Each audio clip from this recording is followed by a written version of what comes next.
pussy. We can say that with no recourse.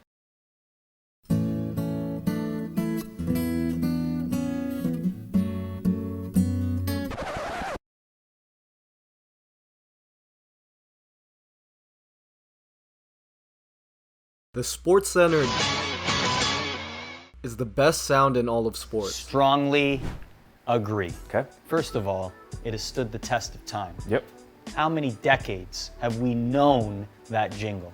Number two, it's an earworm. It sticks in your head, and when you hear it, you know exactly what it is.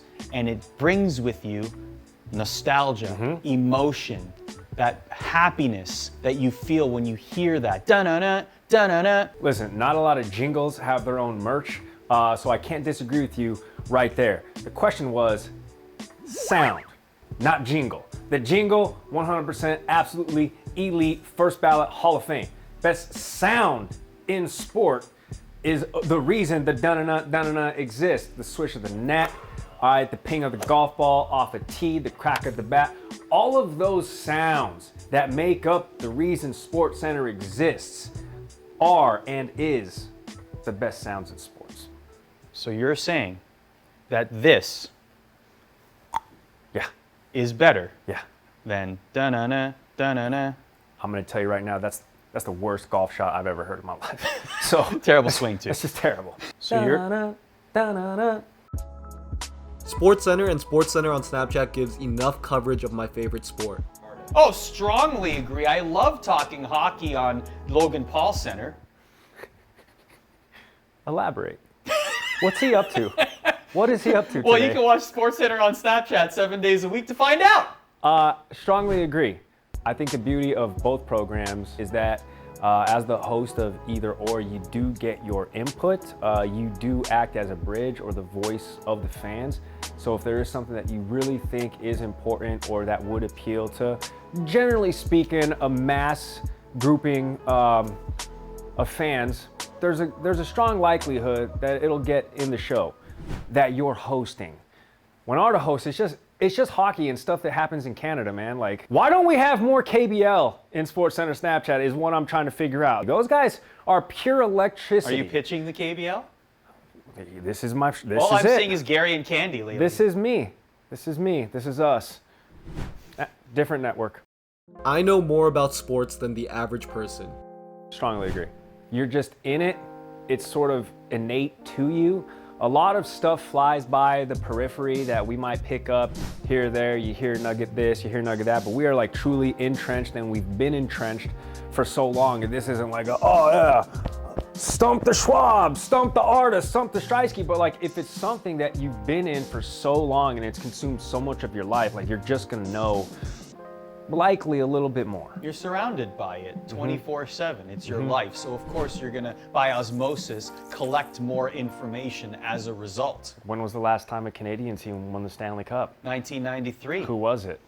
It was the Montreal Canadiens, Duh. who are the reigning KBL champions. Exactly.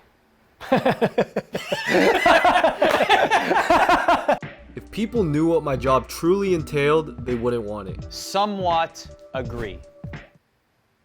Maybe strongly agree. Couldn't be stronger of an agree on my end. 100% unequivocally, as strong as you possibly can. I'm talking like Barry Bonds steroids era strong. Very strong. Here's the thing. You don't know what your schedule is, but you kind of do. It revolves No, around you don't know what your schedule every single sport. If we're talking SportsCenter at the PM or SportsCenter in the AM, your alarm clock is going off at 3 a.m. You're halfway awake when you're writing, 2 hours worth of scripts. Now, this is not me complaining. All I'm saying is if you see all of the front of camera, end of product, that's 1%. That's the tip of the iceberg. You don't see what's laying beneath, the 3 a.m. wake ups, the midnight going into the studio. Still wouldn't trade it for the world. This man here hasn't slept in 48 hours. It's been 84 years. Not Top 10 is a better segment than Top 10. Strongly agree. Strongly agree. Better segment. Love it. It's the best. Gosh, I know that there's only 5 things to choose from, but I'm going straight up push. Not Top is featured once a week. Top Plays is featured every other day. but they are a blank canvas and they can be what you make it. You want to tell a joke in top plays, you want to tell a joke in not top plays, doesn't matter. Copy paste, same. Let's be honest. How often do you actually see the top plays before you're calling them? Well, I called a non-own goal an own goal last week. I'm kind of stupid. It happens to me too, all the time. I like to watch myself on TV. Strongly disagree. I don't even own mirrors in my house. Okay? I shower with my clothes on, with the lights off, and I don't own mirrors. I don't own a camera phone. I don't like looking at myself. I don't like hearing myself. I chose a great profession. Yeah, I was gonna say. What about you? Absolutely not. I don't watch anything I do. Unless it was good, then I watch it all the time. Yeah, but who's to say? Like objectively, subjectively? I mean, everything I do is good, so I watch it. Fair point. SportsCenter on Snapchat is more fun to host than SportsCenter on TV. Yeah, somebody really trying to get us in trouble. I was gonna say. Slightly disagree. I slightly agree. I think both programs offer their own unique elements and characteristics that we get to explore differently on the internet. We can cuss. Check this out. See? We can say that with no recourse. No. You can say that on TV once.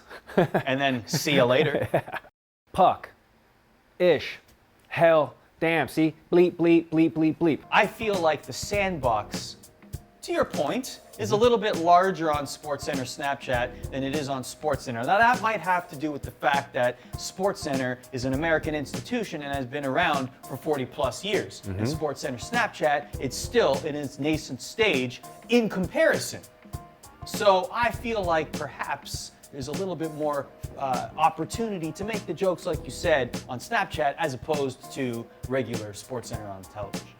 Hell yeah, brother. Who I am on TV is who I am in real life. Strongly disagree. I actually have a Turkish accent in real life. No, you don't. Yeah, I do.